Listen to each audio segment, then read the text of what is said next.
Hi, I'm Senator John McCain. Next weekend, we will observe another Memorial Day. Americans will greet the holiday as the unofficial beginning of summer and a good day, weather permitting, for picnics and all manner of outdoor recreation. Meanwhile, in cemeteries all over the country, a bugler will sound taps to remind us of the sacrifices the day is intended to commemorate. Since our nation's founding, Americans have been fighting in faraway places to make this dangerous world safer for the rest of us. They have been brave. They've sacrificed and suffered. They bear wounds and mourn losses they will never completely recover from, and we can never fully compensate them for. But we can care for the injuries they suffered on our behalf and for their physical and emotional recovery from the battles they fought to protect us. Decent care for our veterans is among the most solemn obligation a nation incurs, and we will be judged by God and history by how well we discharge ours. That's why I'm so deeply troubled by the recent allegations of gross mismanagement, fraud, and neglect at a growing number of Veterans Administration medical centers across the country. It's been more than a month since allegations that some 40 veterans died while waiting for care at the Phoenix VA were first made public. To date, the Obama administration has failed to respond in an effective manner.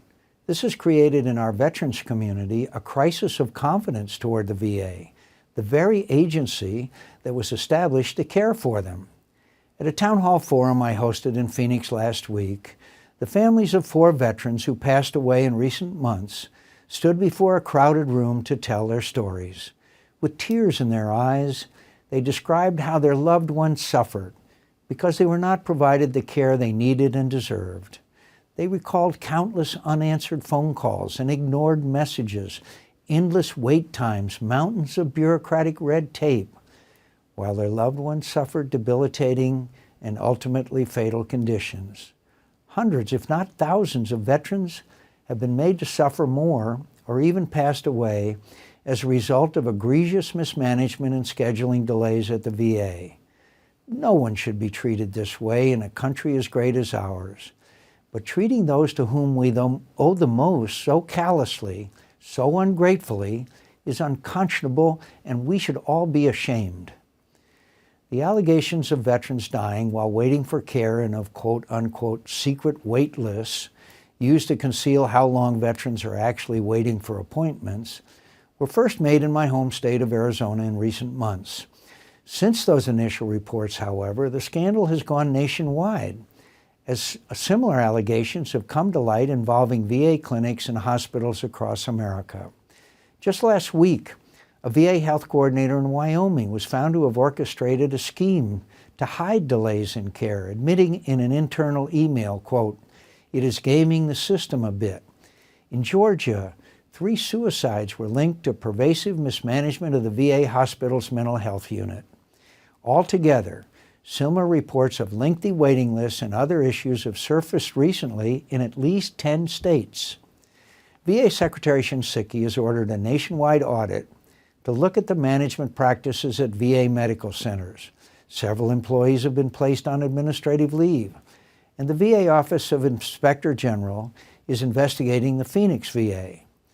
I respect the important role of the Inspector General, but my fellow veterans can't wait the many months it may take to issue its report.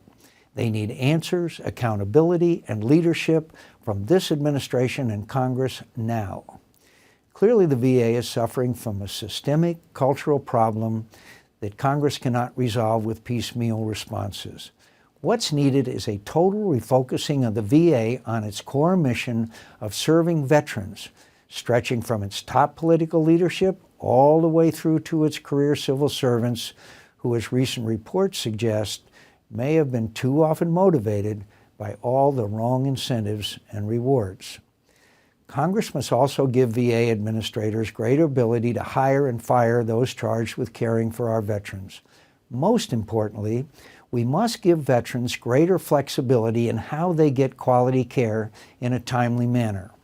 Veterans have earned the right to choose where and when they get their medical care, and it is our responsibility to ensure that they are afforded this option. Our veterans gave us their best, but it's obvious that too often they've gotten the worst from those charged with their care. Our country doesn't depend on the heroism of every citizen, but we must be worthy of the sacrifices that are made on our behalf. How we care for those who risked everything for us is the most important test of a nation's character. Today, we are failing that test. We must do better tomorrow, much better.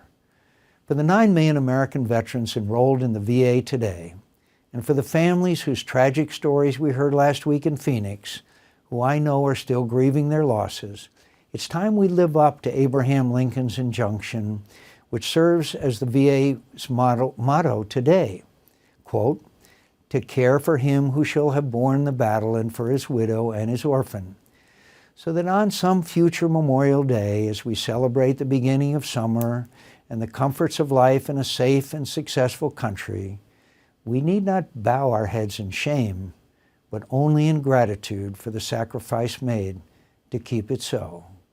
Thank you.